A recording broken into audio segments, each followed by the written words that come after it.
Welcome to the City Club of Eugene's May 21st, 2021 program, the Turtle Awards, and meeting the new City Club Board of Director members.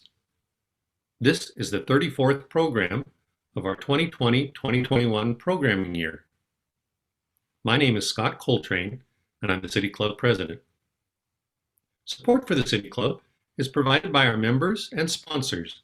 You can become a member of the City Club at our website, cityclubofeugene.org.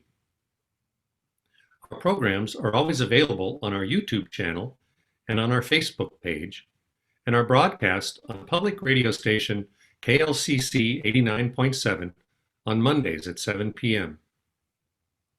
We have both business and in-kind sponsors, including our diamond sponsors, Kaiser Permanente, University of Oregon, Peace Health, and Lane Community College, as well as receiving generous support from the City of Eugene and from Lane County.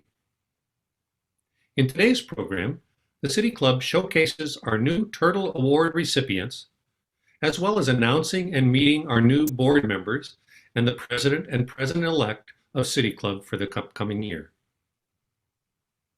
Biographical information on our speakers is available on our website, cityclubofeugene.org. I would like to thank Chief Turtle John Van Landingham and City Club Program Committee Chair Joel Corin for coordinating today's program. About the Turtle Awards. Every year since 1991, the City Club of Eugene has honored one or two local folks who have stuck their necks out for the good of the community, often without much public recognition. These are people who, in the words of the awards criteria, foster creative problem solving in local public affairs, stimulate constructive action, forge cooperative relationships, and honor diverse perspectives. There have been 56 turtles since 1991. New turtles are chosen by the existing turtles. This year's turtles are Betty Snowden and Mo Young. About our new board of directors. City Club of Eugene bylaws call for an annual meeting and election of officers and board members in May. As is customary, the president-elect, former Eugene Mayor Kitty Piercy, will be installed as president. The nominating committee recommended election of Karen Knudsen as the new president-elect, and incumbent treasurer Richard Skip Coburn for another term on the board. Andrew Colic, Juan Carlos Moyeta, and Sandra Smalley were also nominated as new directors. City Club members voted via email this year because of COVID protocols and elected these nominees to serve 2-year terms beginning May 21st. On to today's program.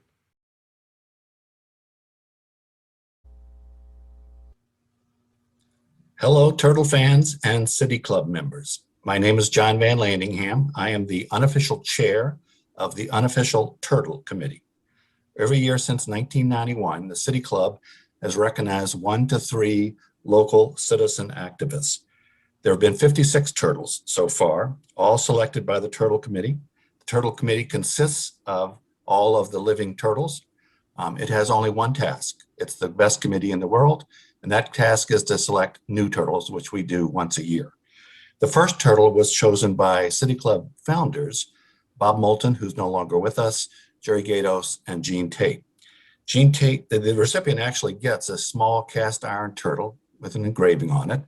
Gene Tate found that first turtle in an art gallery in Santa Fe. She bought it as a gift to her husband.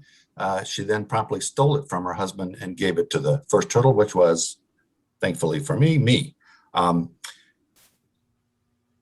The criteria for the Turtle Award are someone who sticks their neck out for the good of the community. That's the turtle concept. Fosters creative problem solving in local public affairs, stimulates constructive action, and forges cooperative relationships with and honors diverse perspectives. This year's new turtles are Betty Snowden and Mo Young. The presenters for Betty will be Sue Pritchard and Rebecca Larson. For Mo, the presenters will be Marion Malcolm and Greg Rickoff. Each of the two presenters for each recipient will take a few minutes and talk about what it is the new turtle does that's sticking his or her neck out. Well, in this case, her neck out. And then we ask, after Sue and Rebecca talk about Betty, we ask Betty to take a few minutes just to talk about why she does what she does, what motivates her to do these things. And then we'll do the same with Mo. Again, Marion Malcolm and Greg Rickoff, and then Mo talking about why she does what she does. They will, because of COVID, because we're not meeting live, they will get their cast iron turtle next week when I can deliver it to them. So here we go. It's always a great show. Thank you all. Sue, over to you.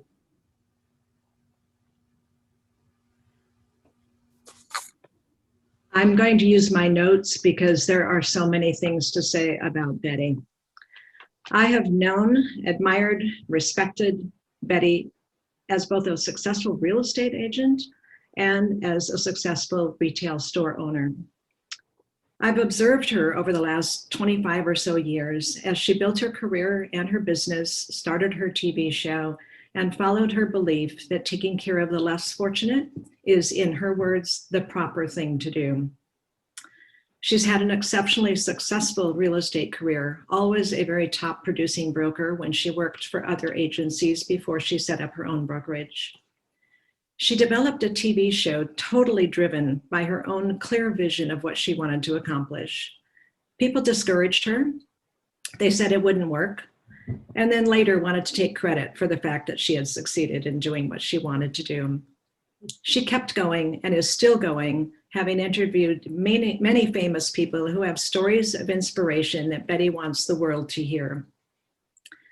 I've watched over the years and admired her sheer fortitude to get up every single day and do the work she does, even in the face of repeated discrimination and multiple attempts to undermine her success. Sadly, I know many of the details of the horrific obstacles that have been put in her way.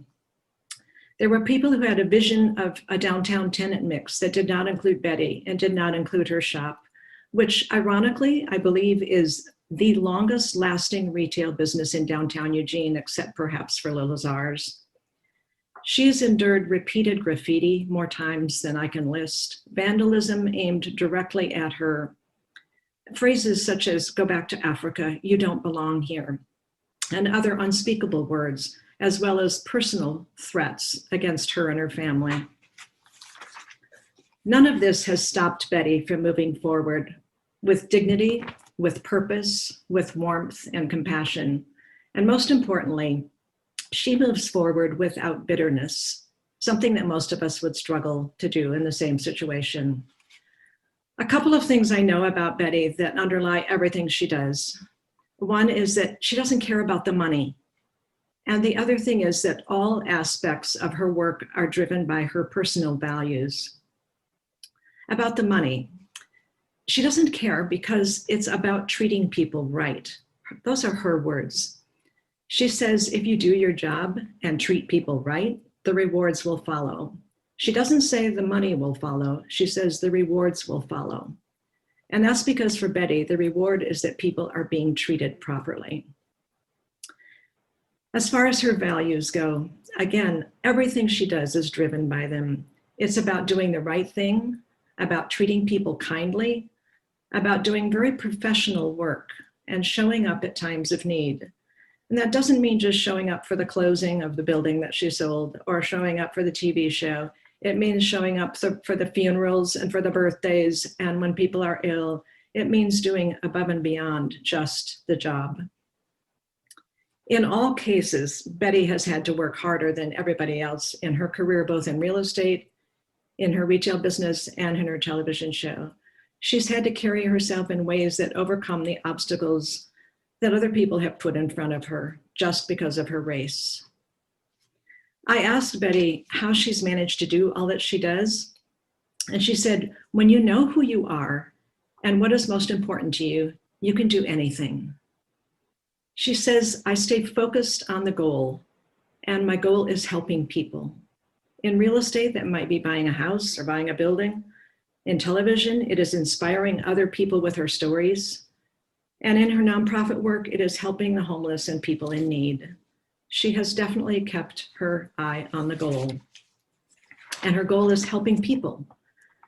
She does that with purpose because it's the proper thing to do. Those are her words. Betty's clearly a turtle.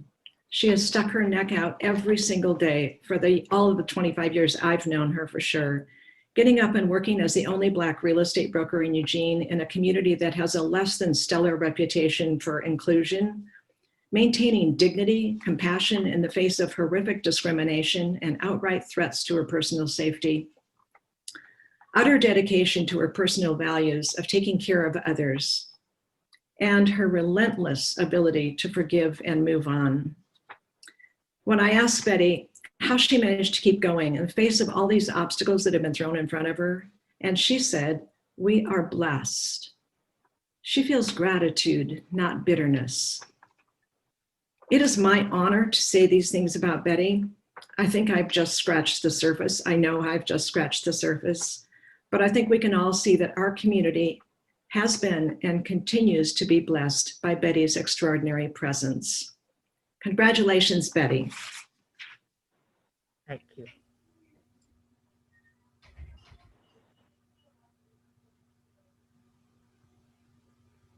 Hello, I'm Rebecca Larson. And like Sue, I've known Betty Snowden for more than 25 years. When I first asked for her help with Turkey Drive, St. Vinny's annual holiday food box giveaway, I had no idea I'd be standing here now, honored to be telling people about Betty Snowden I have come to know and appreciate. You have to picture this. Cars lined up waiting for a holiday food box, and Betty, dressed professionally as always, with her signature hat in the parking lot, greeting each driver and family, slinging a frozen turkey into trunks, passing out candy canes, and wearing red dress shoes. One of my coworkers said, "You think she can get the job done? She's wearing heels." "Oh yes," I said, "she'll get the job done." And getting the job done is Betty's trademark. Whether it's Turkey Drive in the snow or rain, a 5-minute canned food grab, stopping the limo event for Food for Lane County, school supplies, holiday dinners, assistance of all kinds. Betty has been like a social service agency all on her own, while working with so many other agencies in town. Everybody knows her. Once it was a bunch of excited little girls in the elevator of the Hilton. "Can we have your autograph?" they said. She responded graciously, as she always does. So here's the only person I know who has her own TV show, but is willing to put on an unattractive turkey suit, not that there is an attractive turkey suit, and gobble, gobble, gobble through the aisles of a grocery store that has collaborated with her on a food drive. She gets the job done. If you are walking anywhere with Betty, say to lunch or a meeting, be sure to add extra time. Whenever I've been with her, she's been stopped at least once, if not 2 or 3 times, by people who recognize her, want to talk to her about her TV show, or most likely, tell her their troubles and ask for help. Invariably, she stops, listens patiently, pulls out a little notebook from her purse, and jots down contact information. It's as if these strangers in the street are her customers, and she wants to give them the best customer service possible, connecting them with resources, helping from her own pocket, making it okay that they stopped her and asked. She's never too busy to listen, and I know she gets tired and works sometimes through pain, but they never know it. She gets the job done. Betty has left her mark on our community in so many ways. As a businesswoman, community partner, and social justice advocate. She had a voice in the successful renaming of Centennial Boulevard to MLK Boulevard and brought Dr. King's daughter, Yolanda, to the ceremony. Betty served on the MLK Celebration Committee and is the recipient of an award bearing Dr. King's name. Betty has founded a new social justice nonprofit, 846 Justice Today, whose commissioned mural downtown is a beautiful and hopeful testament to the lives of George Floyd, Breonna Taylor, and so many others, and serves as a reminder to continue the struggle for social justice, end racism, and create a community where all people can thrive. During the wildfires last item, 846 provided food and holiday meals. With BIPOC families and businesses suffering from the results of the pandemic, Betty and 846 were there with aid. Most recently, Betty has used her network to help provide vaccines and help get the pandemic under control, encouraging people by word and example to get their shot. Betty's social justice work is personal, compassionate, and she follows through getting the job done because she genuinely cares, and it doesn't matter if you're BIPOC or white. She is reaching out to brothers and sisters as part of the human family. The Turtle Award is given to people who stick their necks out, and she's certainly done that. But turtles also are known for having hard shells, and they need them for protection. But Betty has not let the racism she has experienced and continues to experience make her bitter or hard. She is a woman of faith who lives hope, forgiveness, and love, and the message, do unto others as you would have them do unto you. I've had the privilege of hearing Betty speak publicly on several occasions, and in her voice, I hear the cadence of other leaders, people who dreamed dreams, who asked us what we could do for our country, and who got into good trouble. Her voice is strong and passionate and righteous. It is also personal and calm and simple. A while ago, one of my adult children was in serious trouble. I happened to be crying in my car in the driveway when Betty called about a project. She could tell I was distraught. And when I told her why, she didn't say, "That's terrible, what are you going to do about it?" Instead, she simply, kindly said 4 words: "How can I help?" Betty has been asking and answering that question for decades in our community. It is my distinct honor and privilege to call her friend and to thank her on behalf of the thousands of lives she's touched over the years, and to congratulate her as the 2021 recipient of the Turtle Award. Thank you.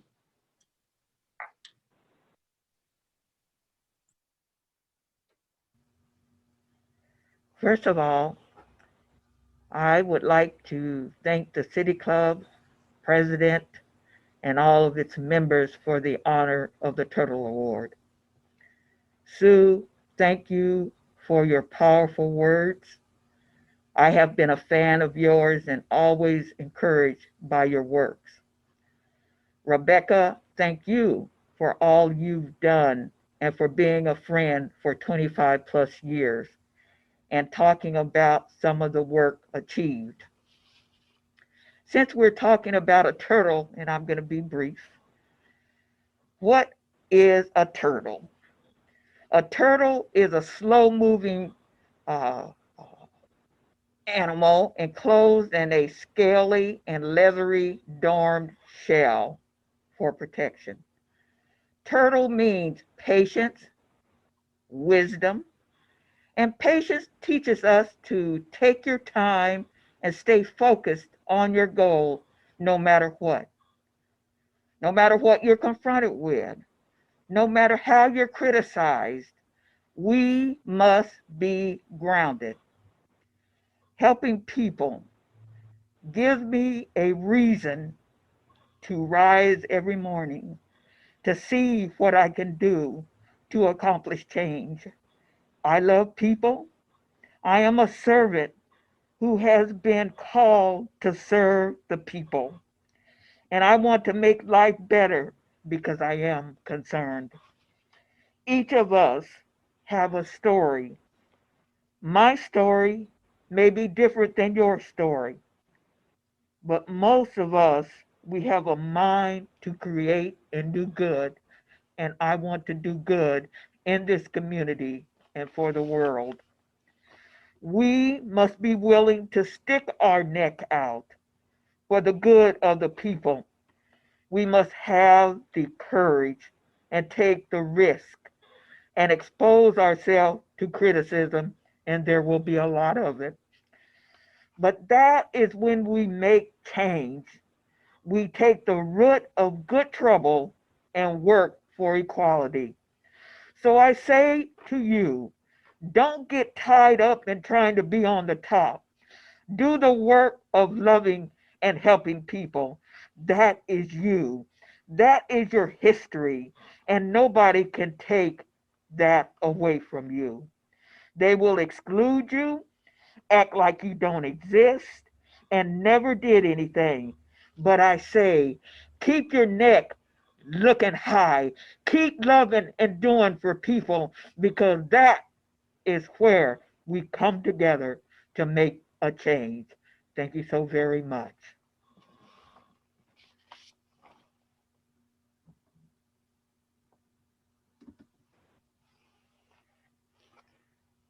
Thank you, Betty, for those inspiring words. Now, Marion Malcolm will talk about Moya. Well, here's what Mo says about herself. I walk through life doing what I think is the right thing to do. She makes it sound simple, and in one way it is. Mo has a moral compass that's unwavering. But the world is very complex, and the way that Mo holds and manages to balance all the complexities is far from simple. She understands and challenges the systemic racism and the other forms of oppression that are embedded in society and all its institutions, including the one where she works.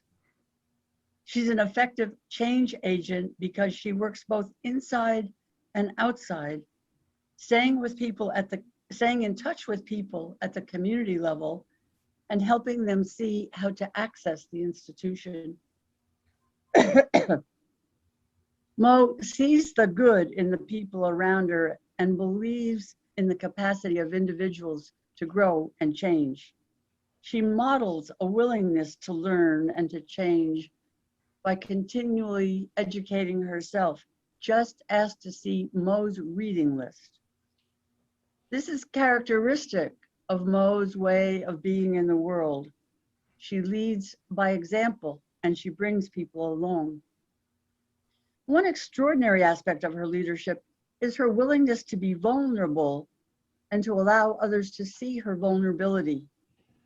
This is a conscious choice on her part because she wants to help people see that it's okay to acknowledge struggles and to reach out for help. So her many Facebook friends follow her through her visits with her therapist.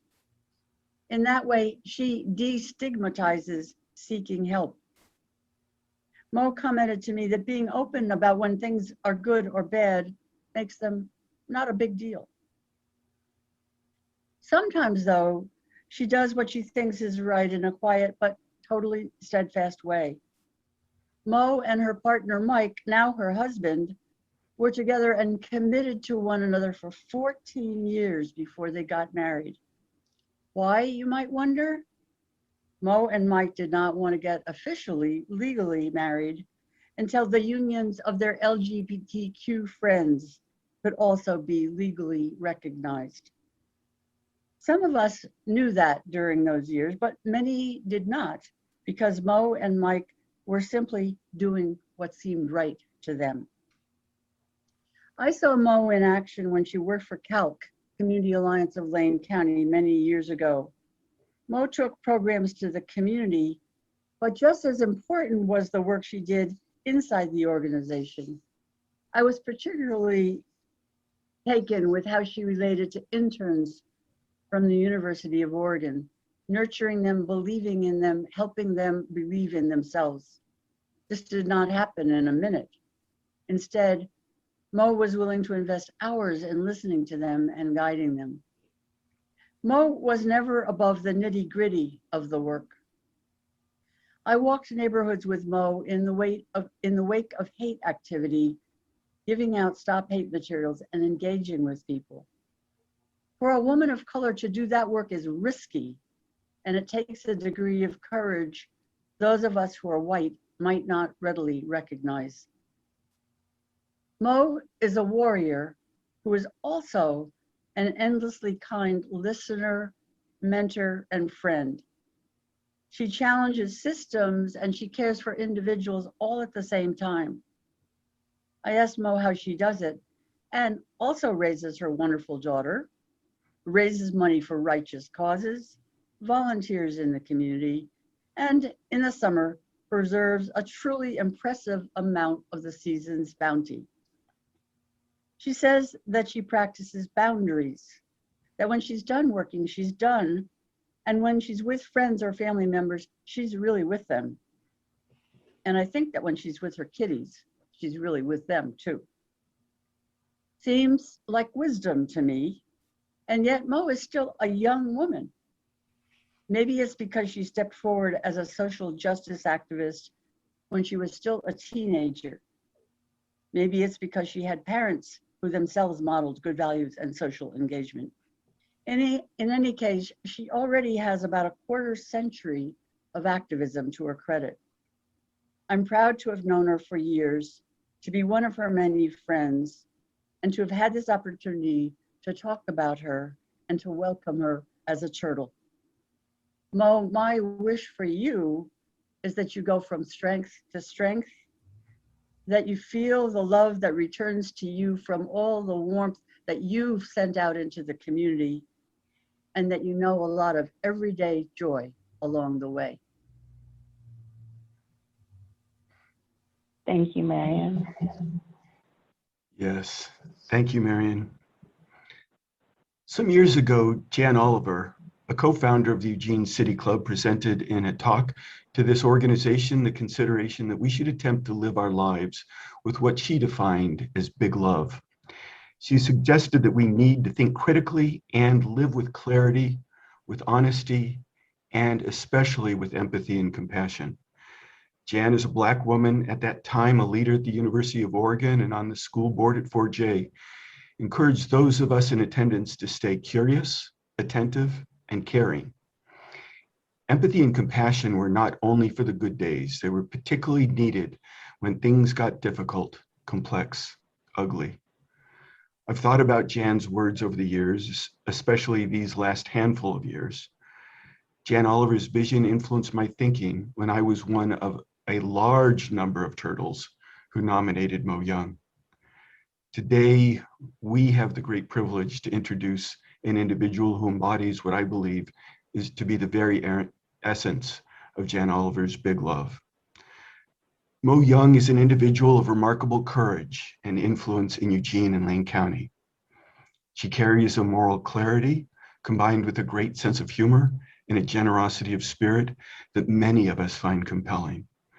While truly accepting people as we are, Mo supports, challenges, educates, and inspires us. She does this in both the work she's chosen and the life she leads. Mo makes real and accessible her experience of being Black and living in this town, this county, this state, and this nation. With extraordinary care and empathy, she offers a simple, sincere invitation to see, and perhaps, if one is so motivated, better understand what it's like for her to be Black and live here on both good days and bad.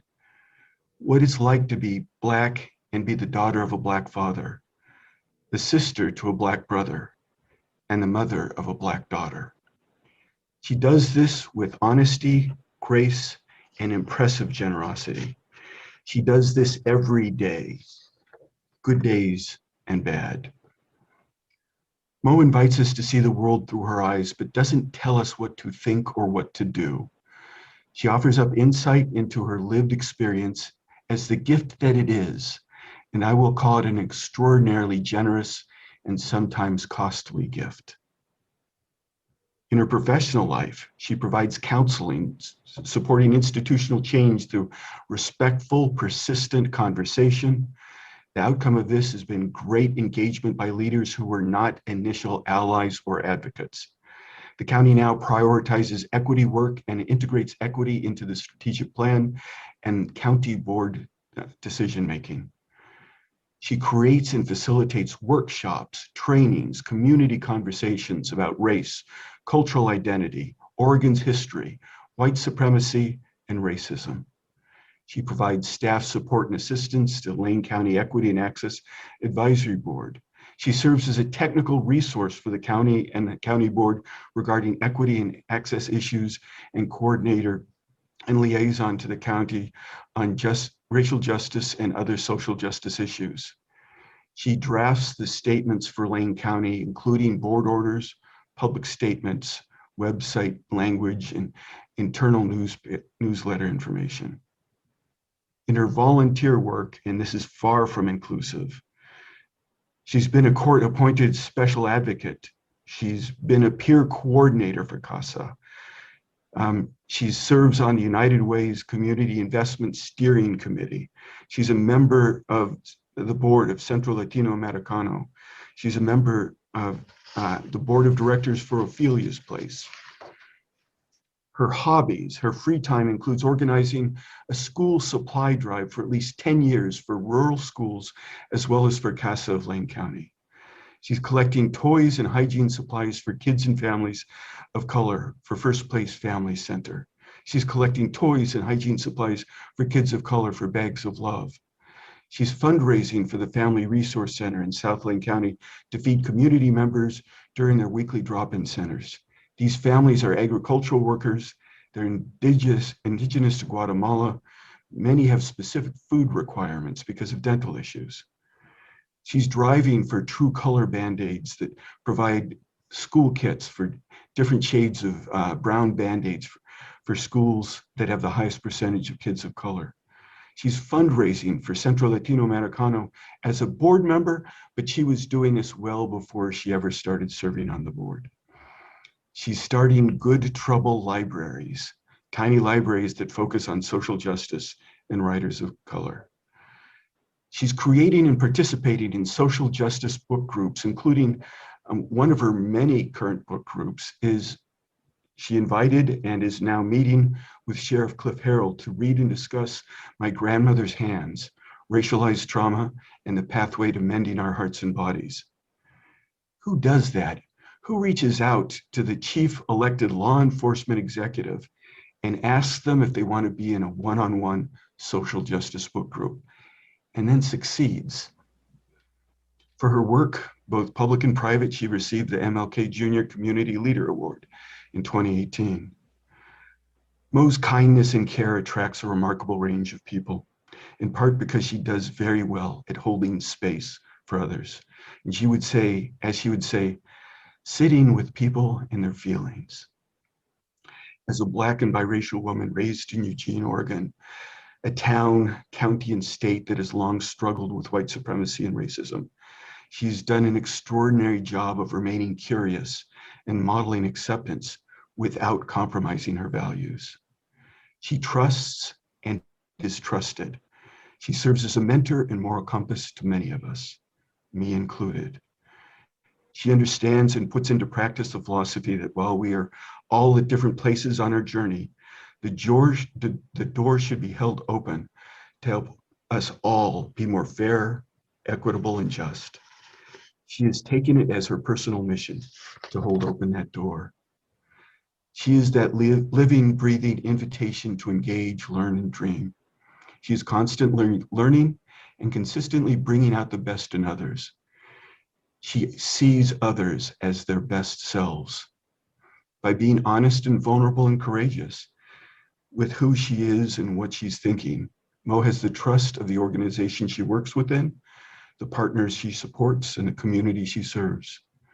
Mo Love lives with big love. Mo Young lives with big love. Mo, congratulations and thank you for joining us as Turtles. Thank you, Greg. So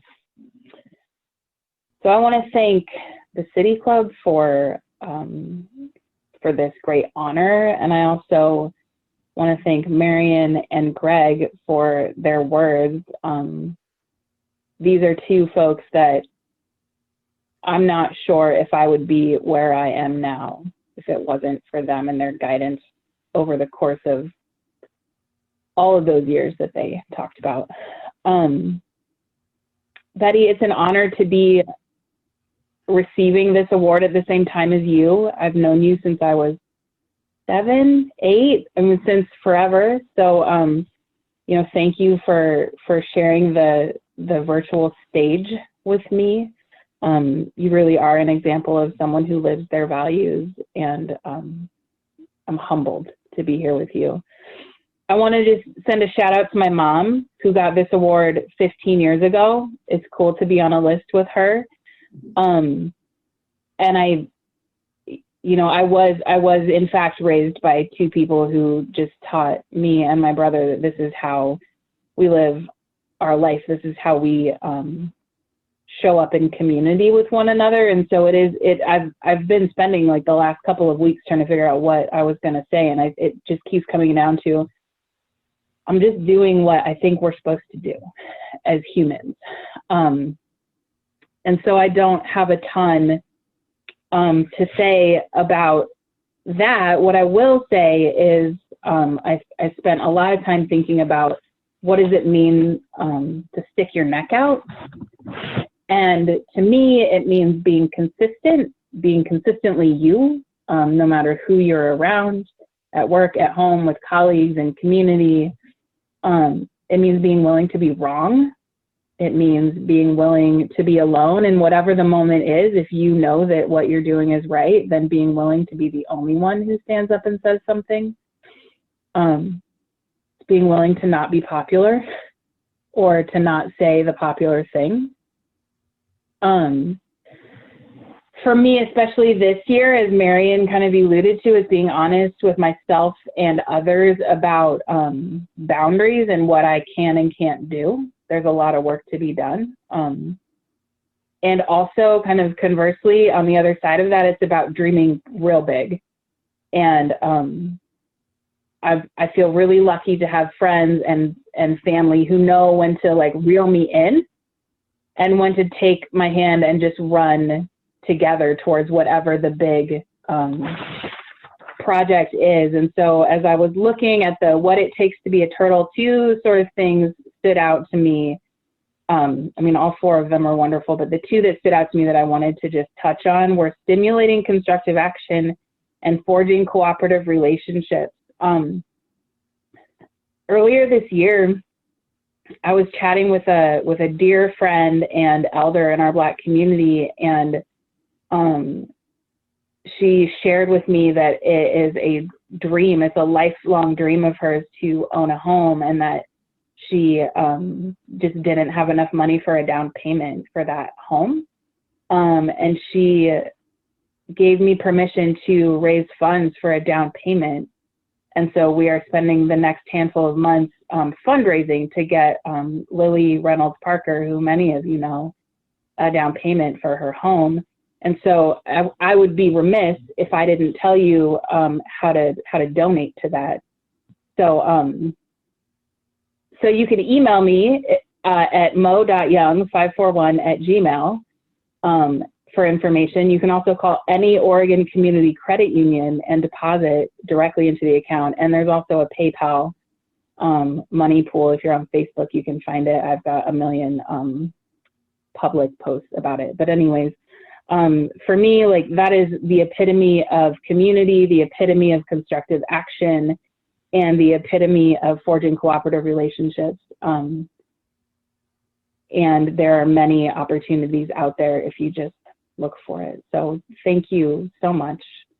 Yeah, and I'm done. Thank you. Thank you, John, and those turtles, Mo and Betty. We so appreciate you and everything that you do.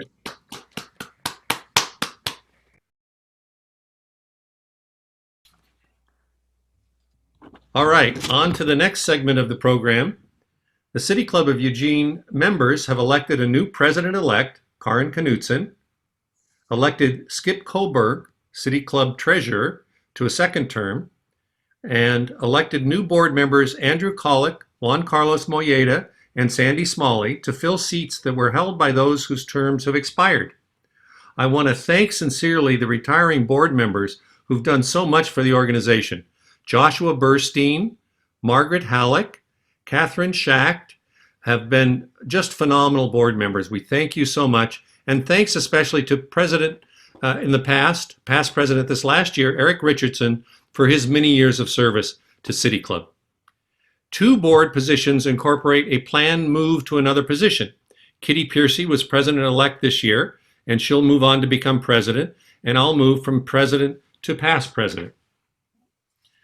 So we'll receive now a statement from each of the new board members to tell us a little bit about themselves, and I'll read their biographies to lead them off. First up is President Kitty Piercy. Kitty has been a civic activist for many years, including 12 years as Eugene's mayor. She has also served 3 times in the Oregon legislature, including as the minority leader, and has been a member of national and regional committees. She's worked as a vice president of Planned Parenthood of Southwest Oregon. In 2019, Kitty was honored by the club with the Turtle Award. Many know her from her years as a teacher at Educational Environments, Inc. and running an early childhood program at Patterson Elementary. Currently, she serves on the boards of Square One Villages and the City Club of Eugene. Kitty, you're on. Thanks very much. Very much. Is that echo? There's echo? Okay. Anyway, I appreciate the opportunity to be the president and look forward to the year ahead.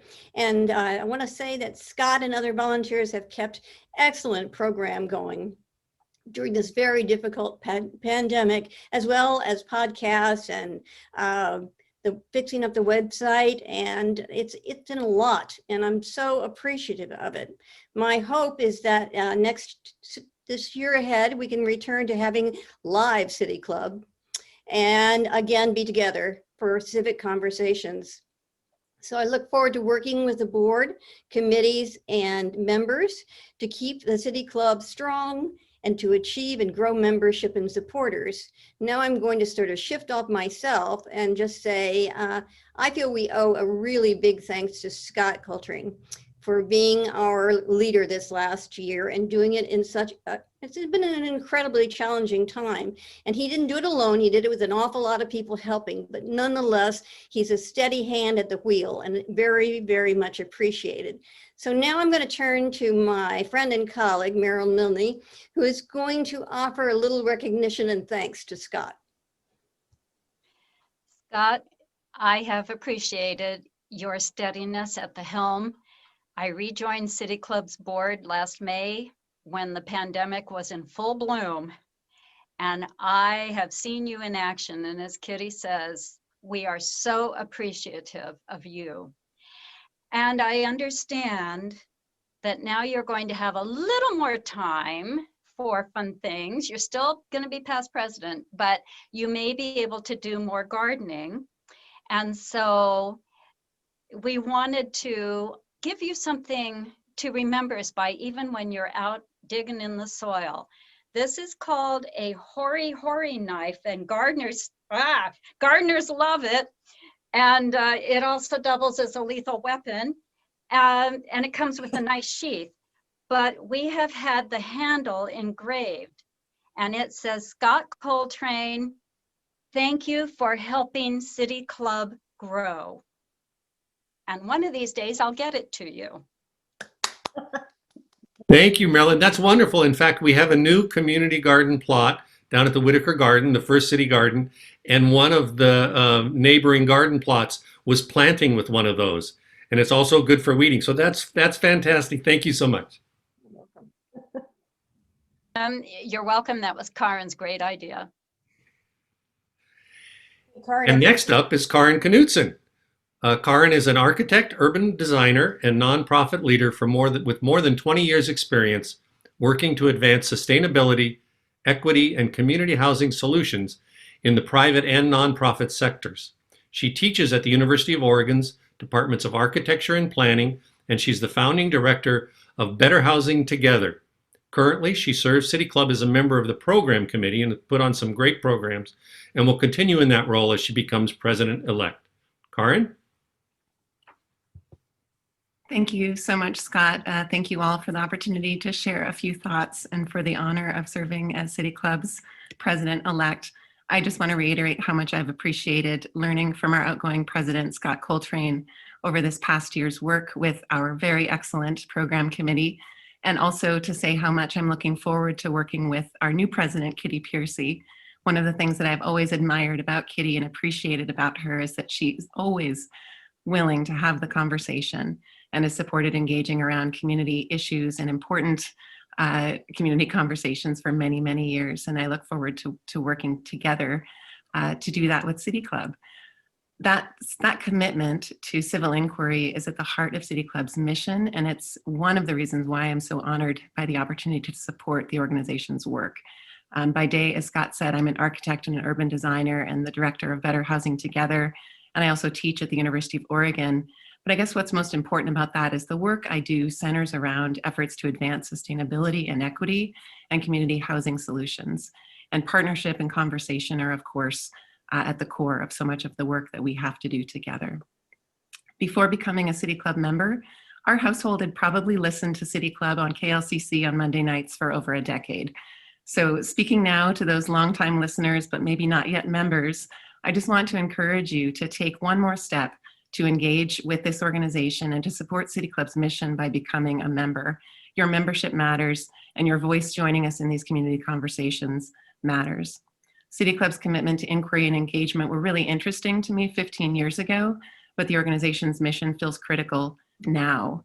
With so many important community issues for us to address, if we aren't sharing facts and information and learning together, it's incredibly difficult to establish shared goals or determine a course of productive action. That doesn't mean that the facts and critical context of issues aren't open for debate, quite the opposite, in fact. And that's one of the really great things about City Club programs and the forums that we put together. We need to learn from each other as much as we can, and City Club is actively working to expand the perspectives and the issues that are represented in our weekly forums. If you've ever wondered why our community isn't talking about an issue that matters deeply to you, I want to encourage you to submit that suggestion through the City Club of Eugene's website, because we have a means of taking in program suggestions right there, and it's simple to do. We want to create a broadly accessible space for conversation and to provide structure for us all to learn and engage in a productive and inquisitive way. We can learn so much from this year's Turtle Award honorees, Betty Snowden and Mo Young, and all of the great work that they have done in our community. And we can also learn more from each other in a lot of ways. So I look forward to the work with City Club over these next couple of years, to continuing my work with the program committee and to learning with you all. Thank you, Karen. Next, we have our newly elected board members. Andrew Colic, an attorney, is a senior manager of public policy for Airbnb. He's also worked for the City of New York, the New York chapter of the American Civil Liberties Union. While living in Portland, he served on that City Club's board. In Eugene, he serves on the City Club's program committee, a role that will continue as a newly elected board member. Andrew is co-chair of the Willamette Valley chapter of the Technology Association of Oregon. His childhood, which included New England town hall meetings and his union rep father's rants during Sunday TV news programs, shaped his interest in civics. Andrew? Thank you very much, Scott, and thank you to everybody who's been involved with City Club long before I ever set my feet here in Eugene. It's an amazing organization, and I'm privileged to be part of it and to serve. I am the son of public school teachers. They ingrained public service and civic engagement into our daily life. As Corinne was mentioning, many of you listen every week on KLCC. In the morning, for when we were having our pancake breakfast, the news would be on. In the evening for dinner, the news would be on. When there was a town meeting, we would be driving our neighbors there. When there was an election, we'd be holding signs. It was and is the central sort of animating ethos of my life, and it has been ever since I was a kid. And so I owe a lot to my family for that. As a grown-up myself, I say with generosity, I've tried to model that same behavior for my kids. Whether it was, as a law student working for the Legal Aid Bureau, or whether it was as a civil rights attorney with the ACLU, or even now working with City Club and trying to put on programs of value and merit to each of you who's tuning in. And that's really my goal as a board member as well. It hasn't changed. It's to listen to you, to learn from you, to try to engage with each and every member of our community, so that we are not only active citizens in the sense of knowing a little bit more about the civic issues that each of us faces, but that we ourselves have a duty and responsibility and opportunity to contribute to the solutions for the problems that are in our community. So again, thank you to everybody for the support. It's a great honor, and I look forward to getting started. Thank you, Andrew. Next up is Juan Carlos Moyeta. He's the Edwin L. Arts Dean and Professor at the UO School of Journalism and Communication. I had the honor and privilege of working with Juan Carlos at the university for several years. He's a Venezuelan native and has an academic and professional background in global and multicultural corporate public relations and communication management, and as his CV attests, multiple pages of many publications. He serves on professional boards, the board of the HIV Alliance, and the Leadership Council of the Jordan Schnitzer Museum of Art. Juan Carlos. Thank you so much, Scott. Yes, I know Scott since day one, since I arrived in Eugene. Thank you everyone in the City Club of Eugene who made possible my membership as a board member. I came from Venezuela 27 years ago to do a master's degree in corporate and professional communication in Virginia. Never thought about continuing. As a first generation student, getting a master was enough for me. But with encouragement and opportunities, I continued with my PhD at the University of South Carolina. And after that, I was very lucky to get a Research One university offering me a position in 1999 and 2000. I started my career as an academic at the University of Florida for 16 years. When going through the ranks, learning about academics and higher education administration, a search firm contacted me for this opportunity at the University of Oregon. Never thought to be a dean, so I never thought to move to the West Coast. So it had been an amazing experience to be here in Eugene. And since day one, I know because you are listening to me, but since day one, I started to listen the City Club every Monday evening. And it had been an excellent way for me to get to understand this community and the issues we face, and most importantly, the solutions. So moving forward, I'm looking forward to being engaged with all of you. I'm looking forward to also offer my perspective, not only as an international person, but also as a Latino. And in addition to that, as a person who really appreciates everything this region have to offer. The opportunities this country, this region, and this university have given me have been immense and have changed significantly my life. I hope I'm able to share also this success and the opportunity to others. So thank you everyone, and thank you for this opportunity, City Club of Eugene. Thank you, Juan Carlos. Our next new board member is Sandy Smalley. She's a veterinarian who owned Edgewood Animal Clinic. She's been past president of the Lane County Veterinary Medicine Association and served on the state board for 12 years. Currently, she's on the board of Green Hill Humane Society. When she retired, she joined City Club of Eugene. She says, "I love the passion of City Club members, the quality of the speakers, and the breadth of subject matter presented every week." In her spare time, she's enjoying her puppy, which may mean she doesn't have much spare time. Sandy? Thank you, Scott. I'm hoping that he will stay quiet through this presentation. First, I'd like to thank the members of City Club for the opportunity. I'm really honored to join this board, and I'm so looking forward to working with these amazing people. I feel a little bit out of my depth, quite frankly, but as a veterinarian, my first love has always been animals, of course, but the pets never brought themselves to the veterinary clinic. And over the course of my career, I've had the pleasure of interacting with literally thousands of people. I've heard stories about families, jobs, travel, illnesses, and death. And that connection with people is something that I really treasure, and something that really attracted me to City Club as well. I love learning about the world, about what connects us, what divides us, and how to make our community better. I've been so impressed by the programs and the speakers of City Club, and again, about the breadth of topics presented. Of course, I miss the in-person give and take and finding just that right question to ask the speaker, but maybe hopefully we can get back to that someday soon.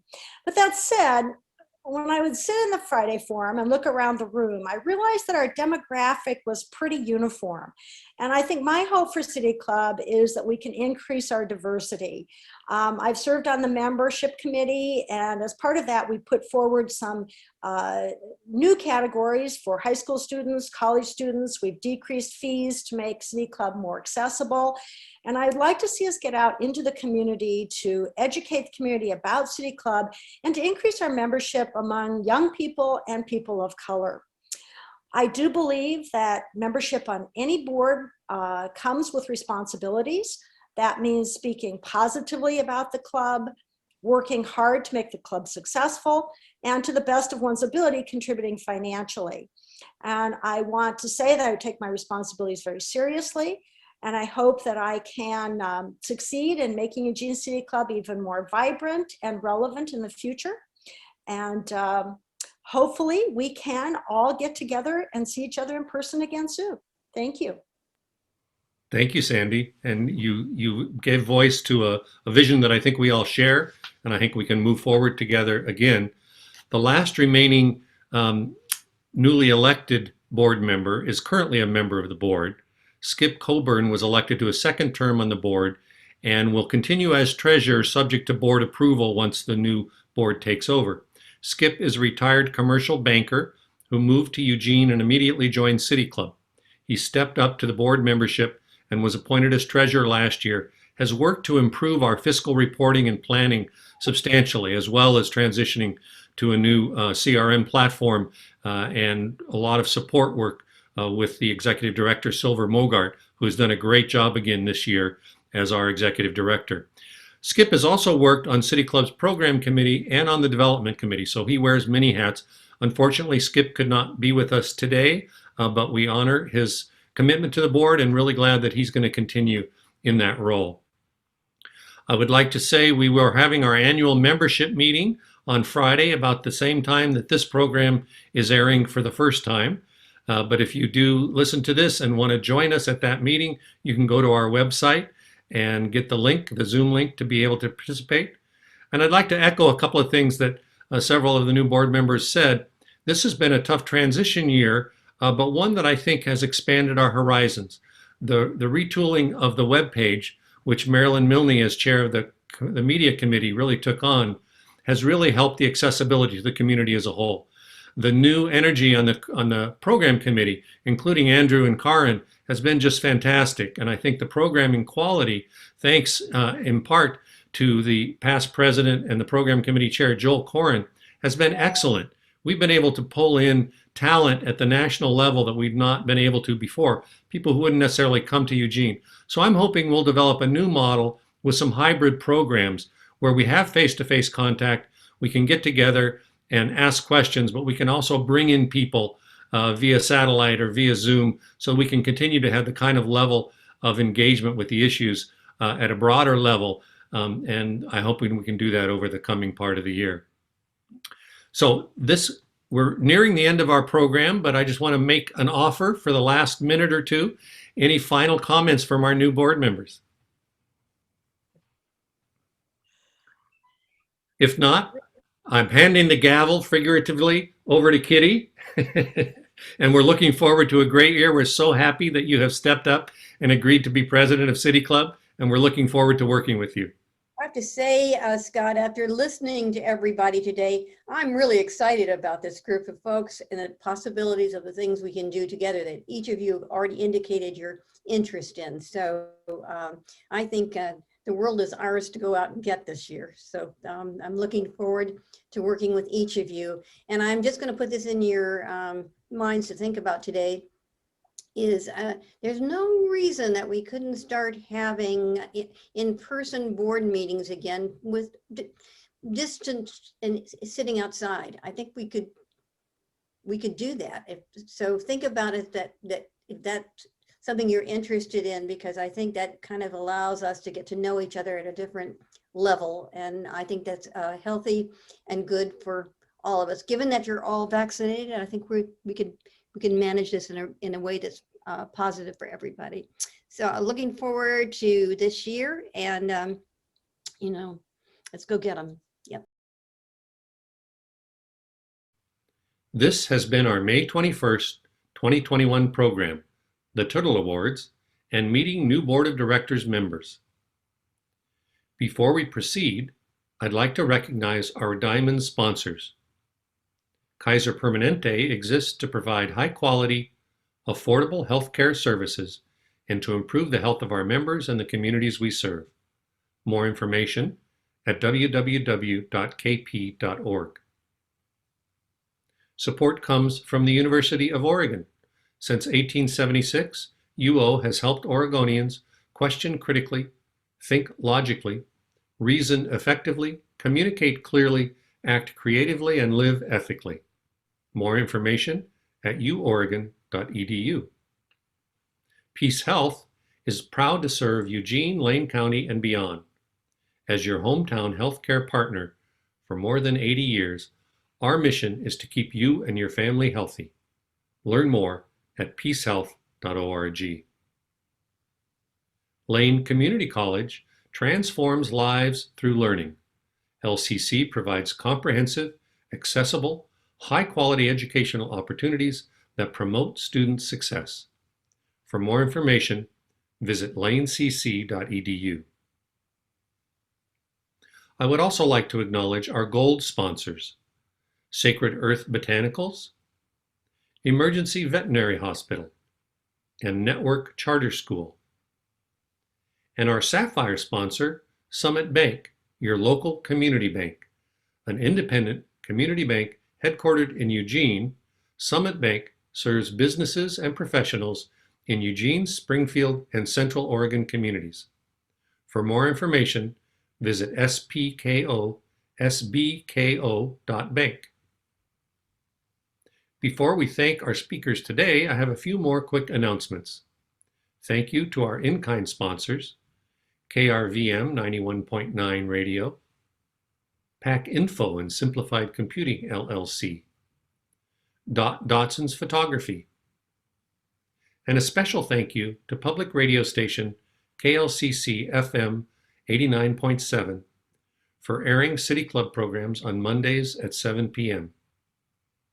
Our programs are always available on our YouTube channel and on our Facebook page. If you are a City Club of Eugene member, you can ask a question at a future taping of our programs. If you are not yet a member, you can join and then participate. More information is on our website. Next week, the City of Eugene will take a break for Memorial Day. More details and information about future programs can be found online at the City Club's website, cityclubofelugene.org. Now, I would like to thank today's speakers for a great program: the new Turtles, Betty Snowden and Mo Young, and our new board members, Kitty Piercy, President, Karin Knudsen, President-elect, Treasurer Skip Coburn, and new directors, Andrew Colic, Juan Carlos Moyeta, and Sandy Smalley. Thank you very much, and we look forward to a great year. This concludes today's program. Be well and stay safe.